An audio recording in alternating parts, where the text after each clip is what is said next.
Vous êtes grand reporter au journal Le Monde. Sur la couverture du livre que je n'ai pas eu entre les mains, parce que Mais non, voilà, on l'a pas il n'est encore, pas donc imprimé. il n'est pas imprimé. Il est écrit Gisèle Halimi avec Annick Cogent. Quelle est l'histoire de ce livre ? Écoutez, c'est vrai que j'ai toujours eu envie de faire parler cette femme exceptionnelle. Nous manquons d'héroïnes. Pascal, quand on était en classe, nous, petites filles, on nous parlait des grands héros de l'histoire ou des hommes qui avaient pris des positions, qui avaient changé la face du monde et qui s'étaient inscrits dans le vacarme du monde pour le transformer. Sinon, c'était Jeanne d'Arc, quoi. Voilà. C'était Jeanne d'Arc. Ouais, on nous rappelait toujours Jeanne d'Arc, exactement ce nom-là. Moi, je trouvais qu'elle faisait pas franchement rêver. Non. Hein, celle qu'on appelait la pucelle d'Orléans et qui avait fini sur un bûcher. Il n'y avait pas de nom. Et donc c'est vrai que depuis quelques années, j'essaie de faire parler, j'ai à cœur en tout cas, de faire parler, de mettre en avant nos héroïnes parce que nous en avons. Notamment, notamment, est-ce qu'il faut le rappeler à travers cette série Je ne serais pas arrivée là. Si, voilà. C'est un bon prétexte, cette première phrase. Mais quand même. Et donc Gisèle, et j'avais toujours gardé le contact avec Gisèle, qui m'avait appelé une première fois à la suite d'un article que j'avais fait au journal et qui m'invitait de temps en temps à déjeuner lorsque j'étais vraiment très jeune journaliste. Donc on n'avait jamais perdu complètement le lien et j'ai eu envie de faire ça pour Le Monde.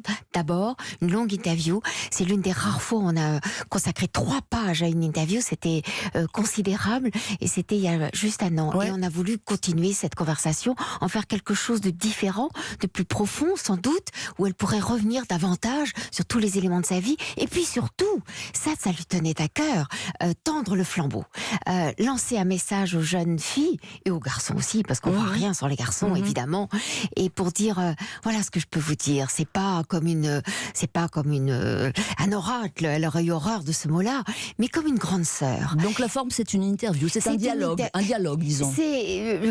Les réponses sont très très longues. Il y a très peu de questions, ce sont des grands chapitres sur les moments importants, les tournants de sa vie, et c'est pas une conversation très à bâton rompu du tout. C'est de longs chapitres dans lesquels elle s'exprime et on sent passer, j'espère, sa fougue, sa flamme, toujours son insoumission, sa volonté de tout faire, de tout remettre en cause, de rentrer dans aucune case, aucun moule. Elle était incroyable, Gisèle Halimi. Ça veut dire, Annick Cogent, que vous l'aviez vue très récemment encore ? Je l'avais vue juste avant le confinement. On ne s'est pas vu depuis le confinement, on s'est parlé plusieurs fois au téléphone. Elle me disait pendant le confinement, elle m'appelait « Oh, venez quand même déjeuner avec moi ». Je dis « Gisèle, non, je peux pas, c'est pas sérieux là ». « Oh, quand même », me disait-elle, « je vous ferai un couscous ».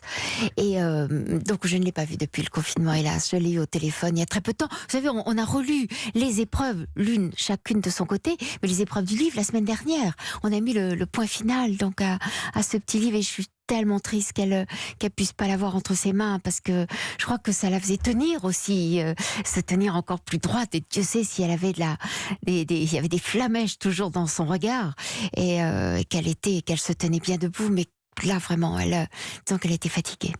Ça vous a étonné qu'elle parte au lendemain de son anniversaire? C'est troublant, des choses comme ça. Ah oui, j'en reviens pas. J'aurais dû, il y avait des petits signes, bien sûr, montrant qu'elle s'éteignait, on va dire.